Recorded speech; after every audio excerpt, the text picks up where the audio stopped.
Right, so today's tree is of a group that I hope to be planting a lot more because I really do like these as a companion tree.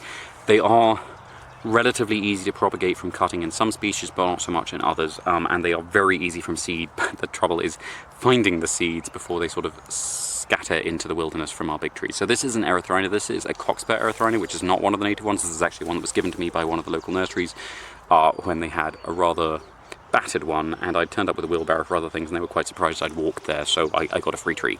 But this is a South American species. We have a whole bunch of Zambian species which are very, very good because they're very toxic, which means they're a very good barrier plant to have next to a fruit tree or something that is disease prone. They are also very good nitrogen fixers, which means they improve the soil around them. They don't have an aggressive root system, which means they are sort of compatible with a lot of other trees, especially shallow rooted trees like things like citrus, macadamias, some of the mapanis, for example, would do quite well with these close by because they're not going to be interfering. This is deep rooted, they're shallow rooted, they get on quite well.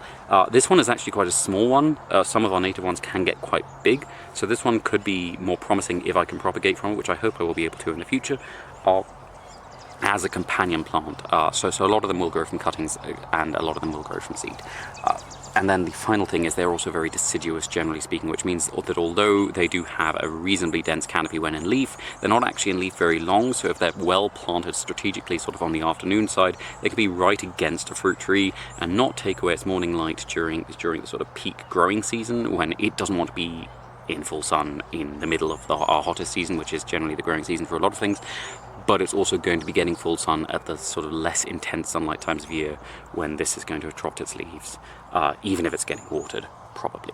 Now this is going to be getting Erythrina fragrans. It's quite a small one as a companion plant, which is going to be going to more or less the north, which is going to shelter it while it's small and tender from the sort of midday sun. We're then going to be putting a couple of pieces of Calico blossfeldiana, which, like the tree itself, will have bright red flowers and should attract some of the sort of similar pollinators, but it'll also be just a nice effect and also good ground cover around this.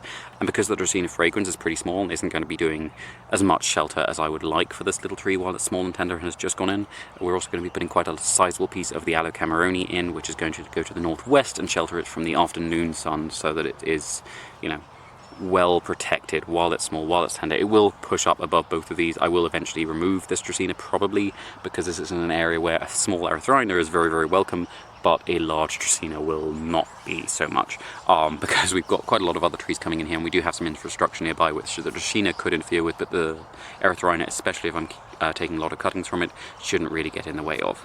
And that should be everything for today, so thank you very much for watching. I hope you have enjoyed it, and if you haven't enjoyed it, thank you for watching anyway. Please do tune in again tomorrow, because I will be planting something else. I'm not sure what yet. I have some ideas, but I'm not sure, and we will see.